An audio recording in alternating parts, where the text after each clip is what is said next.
제가 좋아하는 시 가운데 로버트 프로스트라고 하는 사람이 쓴 가지 않은 길이라고 하는 시가 있습니다. 많은 사람들이 좋아하는 시라고 할 수 있겠는데요. 그 시가 이렇게 되어 있습니다. 한번 보여주실까요? 가지 않은 길, 누렇게 물든 숲길이 두 갈래로 나뉘어 있네. 아쉽지만 두 길을 다 걸을 수는 없어. 어차피 한 길만 가야 하는 인생이니 한동안 그 자리에 서서 망설였지. 이 길이 어디로 인도하는지 최대한 멀리까지 보려고 했어. 저 끝 덤불에서 꺾인 곳까지. 그리곤 다른 길을 택했지. 이 길이나 저 길이나 큰 차이는 없지만 그래도 더 나은 점이 있을 거라 생각하면서 풀이 무성한 길, 아직 사람들이 많이 다녀보지 않은 길, 이 길도 다니다 보면 결국 다른 길처럼 되겠지만 그날 아침 두 길은 비슷해 보였어. 낙엽들이 수북이 쌓여 있고 아직 아무 발자국도 없는 길. 그래, 다른 길은 나중에 걷기로 하고 남겨둔 셈이야. 그러나 인생이라는 게 한 번 가면 어떻게 되는지 알고 있으니 과연 다시 돌아와 그 길을 걸을 수 있을지 확신할 수는 없어. 먼 훗날 나는 숨을 내쉬며 이야기하겠지. 아주 먼 옛날 그때 거기서 숲에 두 갈래 길이 있었어. 그런데 난 사람들이 많이 다니지 않았던 길을 선택했었어. 그게 모든 걸 바꾸었다고.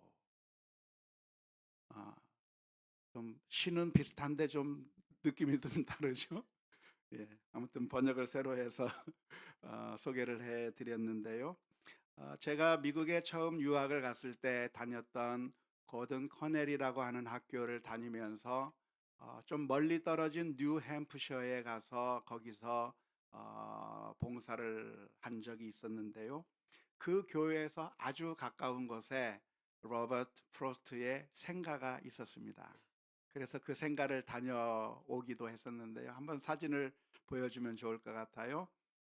이게 바로 그 로버트 프로스트가 살고 있던 그 생가였고, 제가 섬기던 그 교회에서 멀지 않은 곳에 있어서 가서 보고, 이 작가가 이 시인이 걸었던 그 숲길을 보면서 정말 아름답고 멋진 그 숲에서 이렇게 멋지고 좋은 시가 나왔을 거라고 생각하면서 많은 생각에 잠기게 한 적이 있었습니다.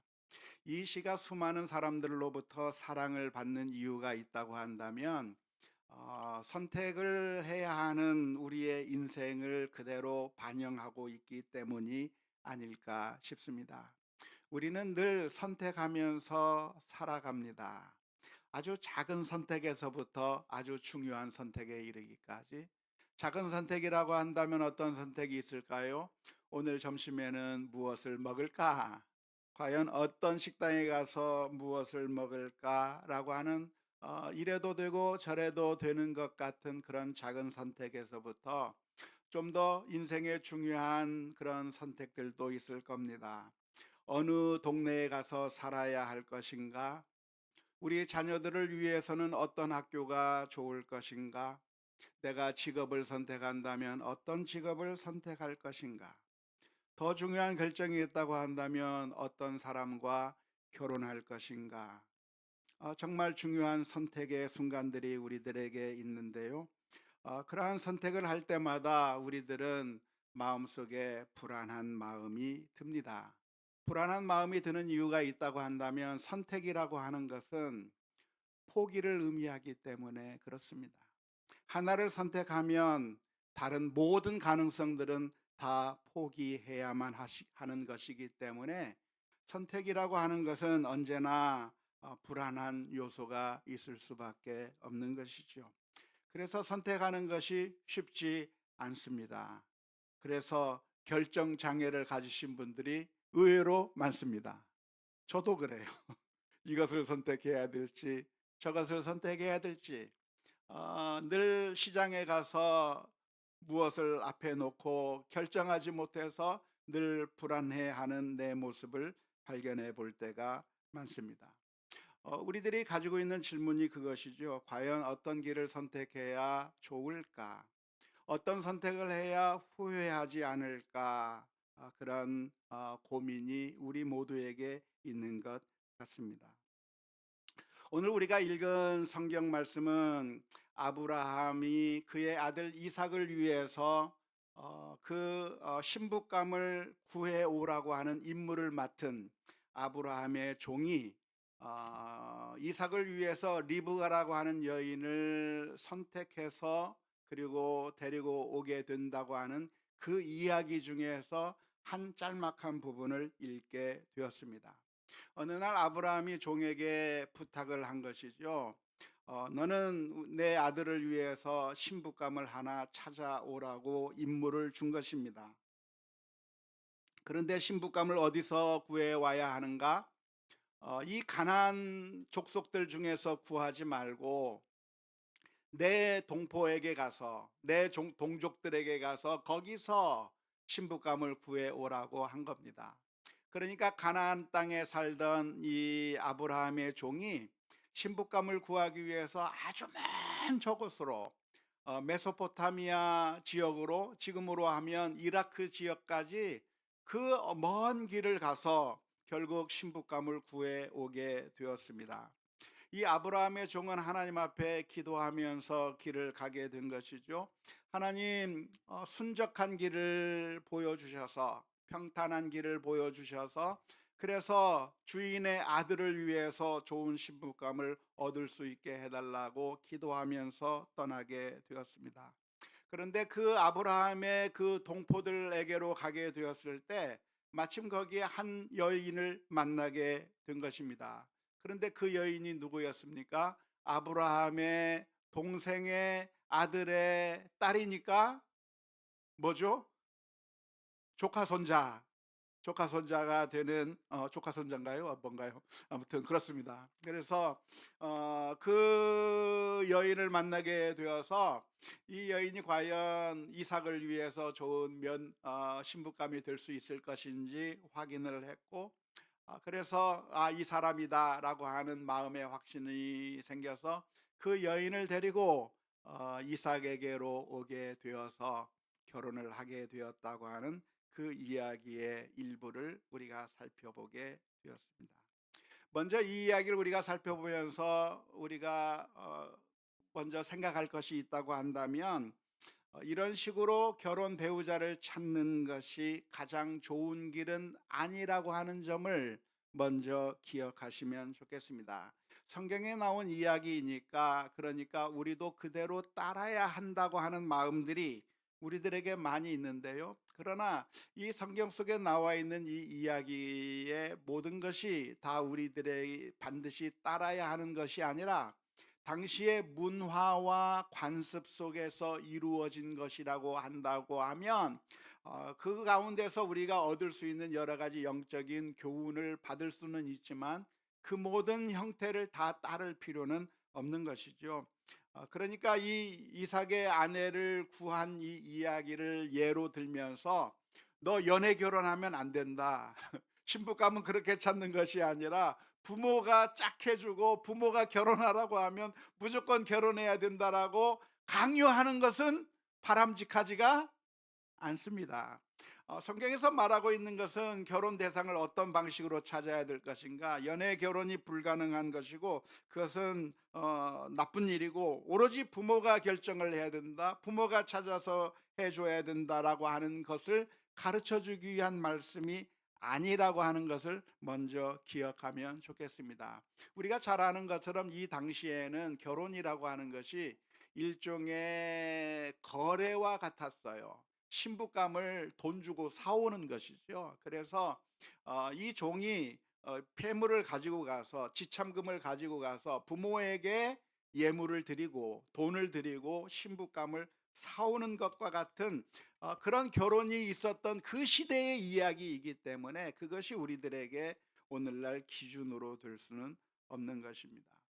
그러나 아무튼 이 이야기를 통해서 우리가 발견할 수 있는 것이 무엇이냐면 정말 좋은 짝을 선택하기 위해서 아브라함의 종이 여행을 하게 되었고, 하나님께서는 이 종의 기도를 들으셔서 정말 이삭을 위해서 좋은 신부감 리브가라고 하는 여인을 발견할 수 있도록 인도해 주셨고, 그래서 이런 결혼을 성사시킬 수 있었다고 하는 것입니다. 이런 이야기를 보면서 우리들의 마음속에 떠오르는 질문은 무엇입니까? 어떻게 하면 우리도 좋은 선택을 할 수 있을까? 정말 결혼과 같은 이런 중요한 문제에 있어서, 아니 결혼이 아니더라도 우리들이 결정해야 될 일들이 많이 있습니다. 우리가 어떤 직장을 선택해야 될 것인가? 우리가 어떤 대학을 선택해야 될 것인가? 우리가 어디서 비즈니스를 해야 될 것인가? 수많은 결정들을 해야 할 때 과연 하나님의 인도하심을 어떻게 구할 수 있고, 하나님께서 우리들에게 어떻게 인도해 주시는가, 어떻게 해야만 우리들에게 후회함이 없는 좋은 선택을 할 수 있을까? 그게 우리들의 고민이고 질문이라고 할 수가 있겠습니다. 아브라함의 종처럼 하는 것이 좋을까요? 아브라함의 종은 이렇게 이야기를 합니다. 하나님, 이 여인이 과연 하나님께서 내게 주시는 내게 인도하신 그 여인인지 알아보기 위해서 제가 한 가지 테스트를 해보겠습니다. 그래서 물 좀 달라고 이야기했을 때 나에게 물을 줄 뿐만 아니라 당신의 낙타에게도 내가 물을 주겠다고 그렇게 반응이 나오면, 그러면 그 여자가 과연 하나님께서 선택해 주신 사람인 줄 알고 받아들이겠습니다라고 이야기를 하고 있는데요.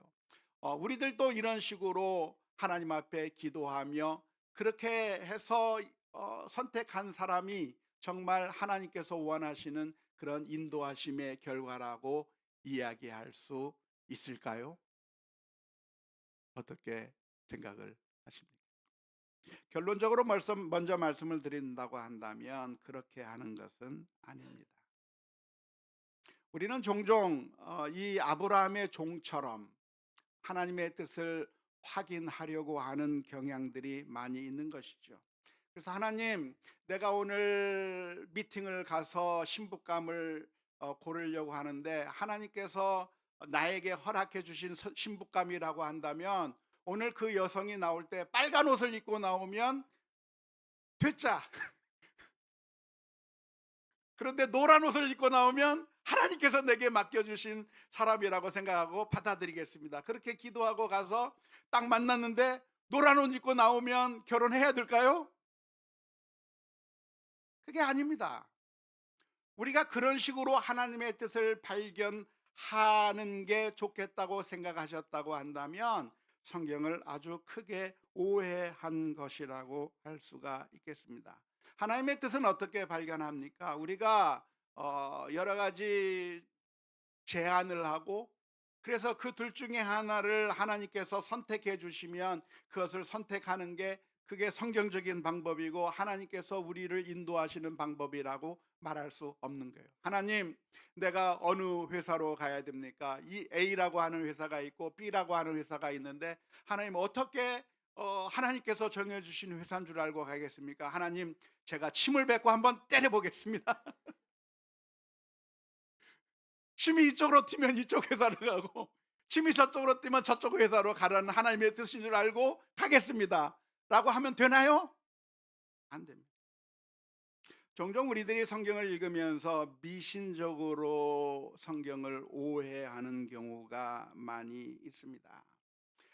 조금 전에 말씀드린 방법으로 내가 여러 가지 안들을 제안해 놓고, 그리고 이것이면 하나님의 뜻이라고 생각하고 이것이면 하나님의 뜻이 아니라고 생각하는 식으로 이야기하는 것은, 그게 성경적인 것처럼 보이지만 사실은 성경을 오해한 미신적인 행동이라고 하는 점을 잘 기억해야 할 것입니다. 우리가 잘 아는 것처럼 미신을 따라서 행동하는 것은 인생을 망치는 것입니다. 무속에 따라서 행동한다고 한다면 그 사람의 인생은 망할 수밖에 없습니다. 왜냐하면 미신, 무속이라고 하는 것은 아무런 근거가 없는데 확신하게 만들고, 아무런 근거가 없는데 포기하게 만드는 결과를 가져오게 되는 것이거든요. 하나님의 인도하심이 아니에요. 그런데 그냥 미신에 따라서 사주, 팔자, 그리고 관상 이런 것에 따라서 아무런 과학적 근거도 없고 아무런 타당한 이유가 없는데도 불구하고 그냥 그 날이 손 있는 날이니까 안 돼. 그냥 그것은 미신에서 안 된다고 하니까 안 돼 하면서 그 미신과 무속을 따라가게 되면 결국 몇 개는 맞을지 모르겠지만 우연히 맞는 것처럼 보이는 경우가 있겠지만 정말 중요한 순간에 인생을 망치는 결과를 가져오게 될 수밖에 없는 것이죠. 우리가 성경을 읽으면서 아브라함의 종이 했던 이 말이 마치 미신적인 행동을 하는 것처럼 오해하시면 안 될 것입니다. 아브라함의 종은 어떻게 신부감을 찾으러 갔는가?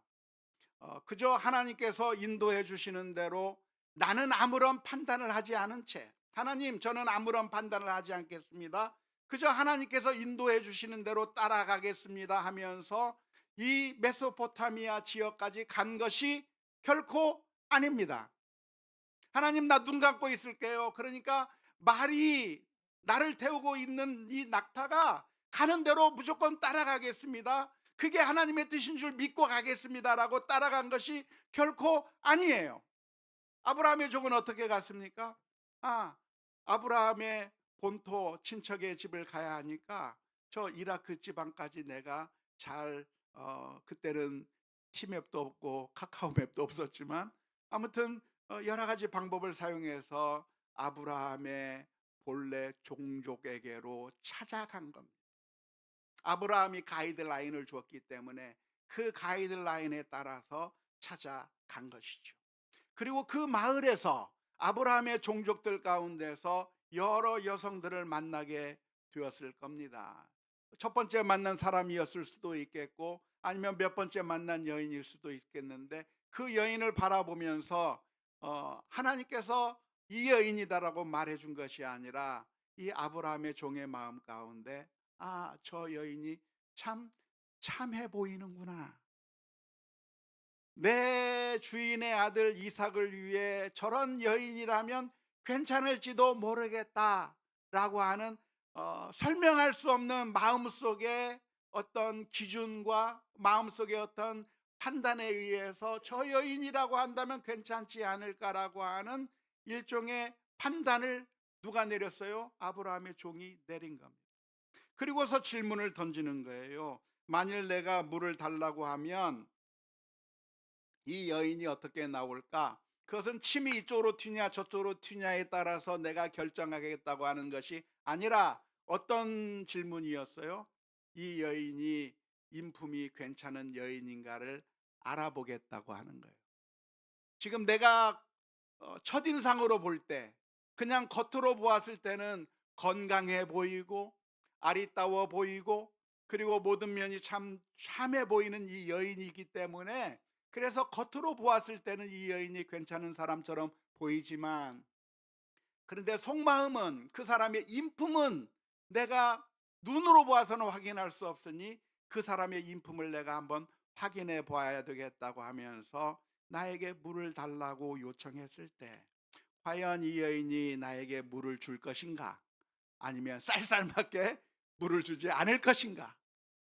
물만 줄 것인가? 아니면 물만 주는 것이 아니라 당신의 낙타도 물을 먹이겠다고 그렇게 내가 요청하지 않은 그런 친절까지 베푸는 그렇게 마음이 따뜻한 여인인가를 알아보고 싶었던 거예요. 그래서 정말 그렇게 마음이 따뜻한 여인이라고 한다면 합격점이라고 생각을 한 거예요. 그 당시 그 여인들 중에 물을 줄 뿐만 아니라 낙타에게 물을 먹이도록 그렇게 요청하지 아니한 그 자비까지 베풀 가능성이 많았겠습니까? 그런 사람은 별로 없었을까요? 대부분이 다 그렇게 할 겁니다. 오늘날 여러분들에게 누군가 물을 달라고 한다면 여러분 그냥 귀찮은 듯 물을 딱 주겠습니까?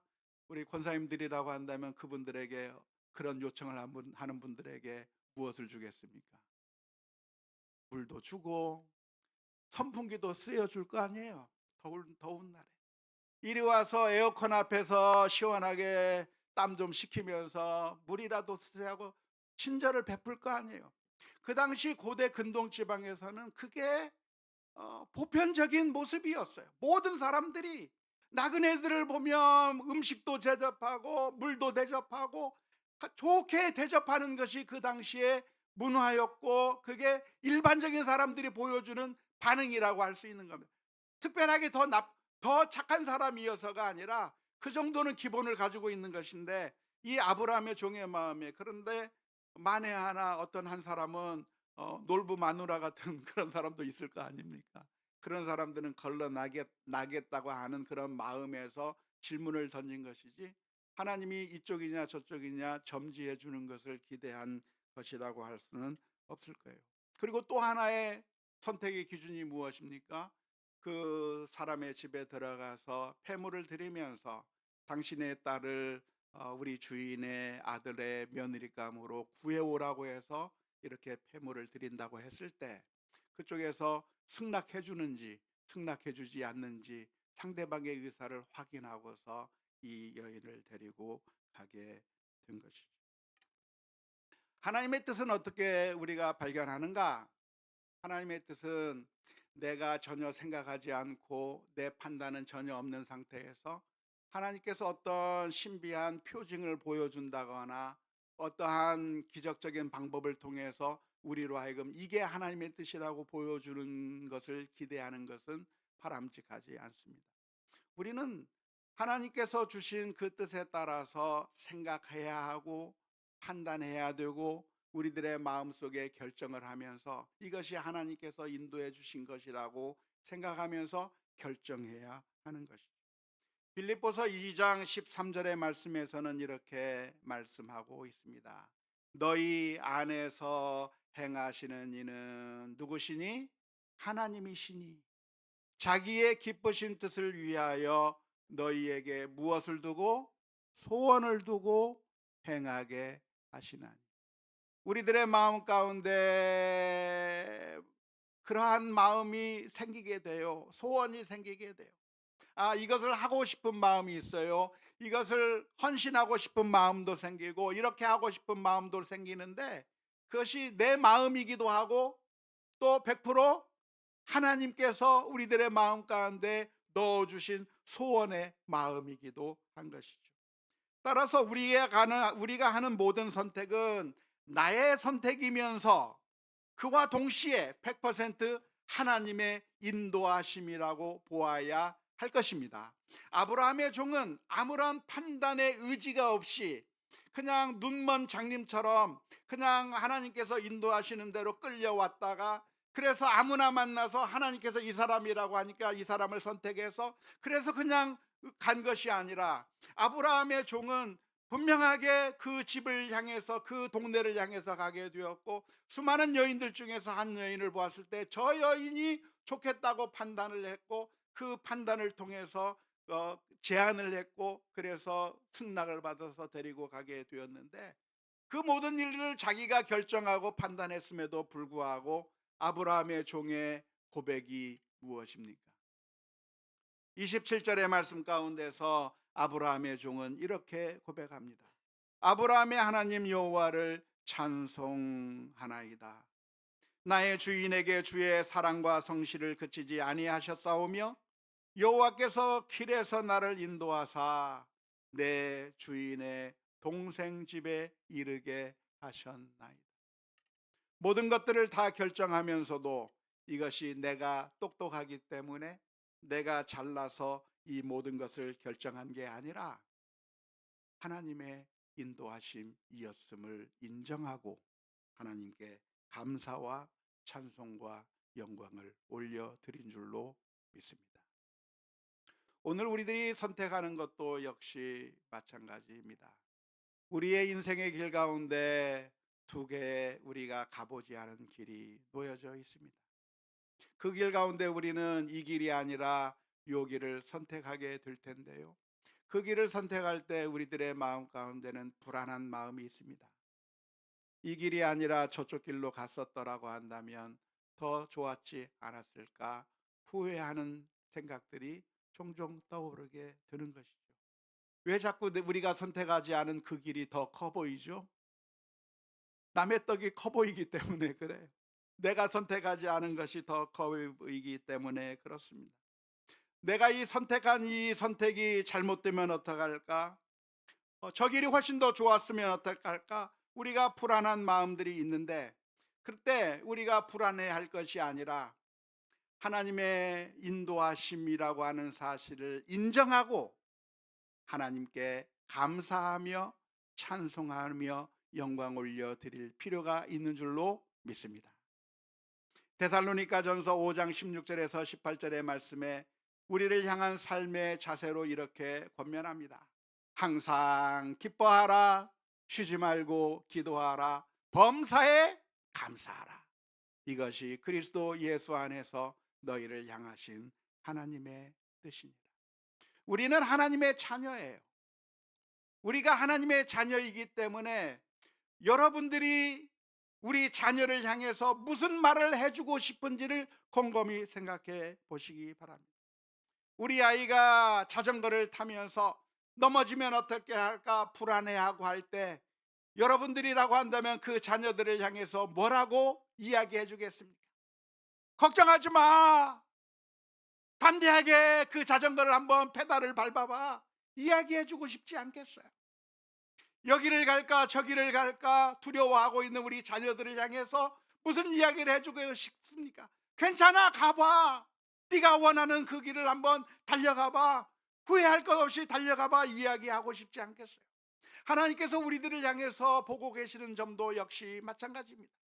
우리가 불안해하면서 어느 길로 갈 것인가 두려워 떨 것이 아니라, 후회할 것이 아니라 우리가 담대하게 선택을 해야 되고, 그리고 그 과정 가운데서 때로는 후회할 일들이 많이 발생할 수도 있습니다. 이때 이걸 선택할 것이 아니라 다르게 선택했으면 더 좋았지 않았을까?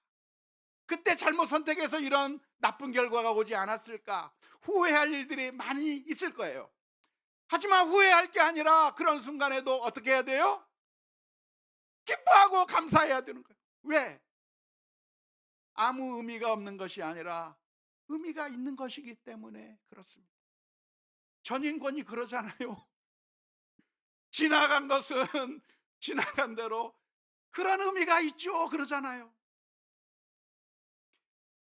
아무 걱정하지 말아요.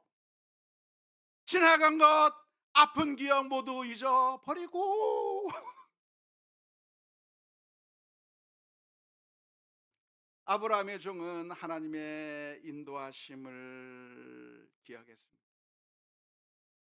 그리고 그 선택을 향해서 나아간 것이죠.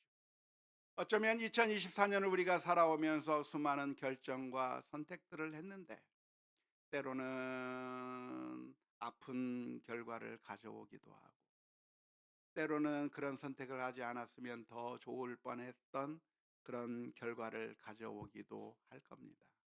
하지만 자책하고 슬퍼하고 원망할 게 아니라 하나님께서는 이런 나의 실수와 나의 잘못된 선택들을 통해서도 하나님께서는 어떠한 길로 우리를 인도하시며 우리의 실수마저도 사용하셔서 하나님의 뜻을 이루시는 하나님의 그 인도하심이 무엇일까를 기대하며 기도하고 감사하며 살아가는 우리 모두가 되어야 될 줄로 믿습니다.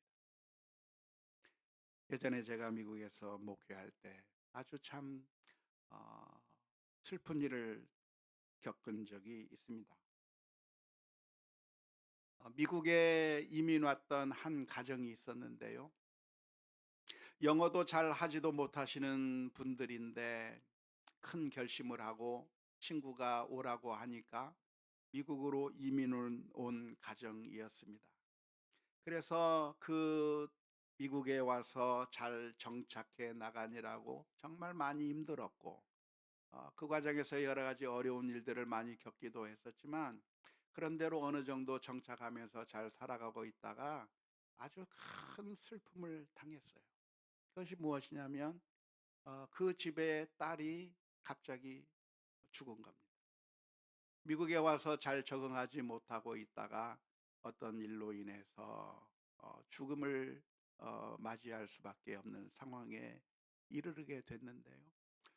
그때 그 부모가 그 앞에서 펑펑 울었어요. 울면서 했던 말 중에 하나가 무엇이냐면, 목사님, 제가 잘못 생각했나 봐요. 미국에게 오지 말 걸 그랬나 봐요. 내가 잘못 선택했나 봐요. 이 딸을 잃는 그 앞에서 정말 자기 자신을 자책하면서 울고 고통스러워하는 그런 분을 앞에서 제가 위로를 해 줘야만 했던 적이 있었습니다.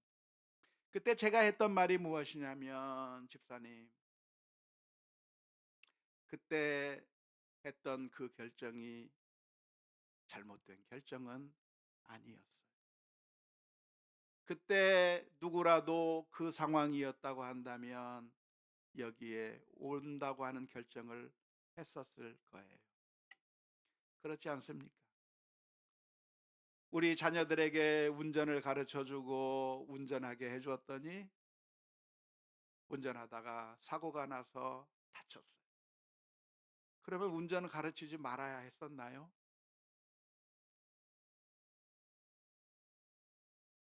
요리하다가 불이 나서 재산을 다 태워 버렸어요. 불을 한 번도 사용하지 않았어야 옳았을까요? 아니에요. 그 당시 그 순간의 그 선택들은 어쩌면 다른 선택을 할 수도 있었겠지만, 지금 결과를 보면서 슬퍼하고 결과를 보면서 힘들어하지만, 사실은 누구라도 그 순간에 있었다라고 한다면 우리 자녀들을 향해서 혼낼 수밖에 없었어요. 우리 자녀들을 향해서 때로는 정말 아픈 소리를 해줄 수밖에 없었어요. 하지만 그것이 잘못이 돼서 어려운 상황을 겪기도 하지만, 그러나 그 모든 우리들의 실수와 잘못이 그것 때문에 고통스럽고 정말 견디지 못해서 한순간도 일어서지 못하는 그런 상황에 들어갈 것이 아니라, 그런 것들도 우리들의 실수와 허물까지도 사용하셔서 결국에는 하나님께서 어떠한 길로 우리를 인도해 주실지 기대하며 나아가야 될 줄로 믿습니다. 어쩌면 2024년을 마무리하는 이 마지막 주간에 어쩌면 수많은 사람들이 후회와 회한, 여러 가지 안타까운 마음들이 있을 수 있을 겁니다. 다른 길을 선택했더라고 한다면 더 좋지 않았을까, 그렇게 후회만 하고 있을 것이 아니라, 하나님께서 우리의 선택이 우리의 선택이기에 우리의 책임이긴 하지만, 그러나 동시에 하나님께서 이것마저도 사용하셔서 선한 길로 인도해 주실 것을 기대하며, 하나님, 저희들은 너무 연약해서 잘못 선택할 때도 많지만, 그러나 이것마저도 사용하셔서 하나님의 놀라운 역사를 보여 주옵소서. 기도하는 가운데 소망을 가지고 새해를 맞이하는 우리 모두가 되었으면 좋겠습니다. 우리는 늘 넘어집니다. 실수합니다. 우리의 판단은 늘 부족합니다. 하지만 우리 주님께서는 그런 연약한 우리들이기 때문에 우리를 위해서 피 흘려 주셨고, 우리의 눈에서 눈물을 닦아 주시고 우리를 회복시키기 원하신다고 하는 사실을 기억하면서 주님을 바라보며 믿음으로 승리해 나가는 우리 모두가 다 될 수 있기를 주님의 이름으로 축원합니다.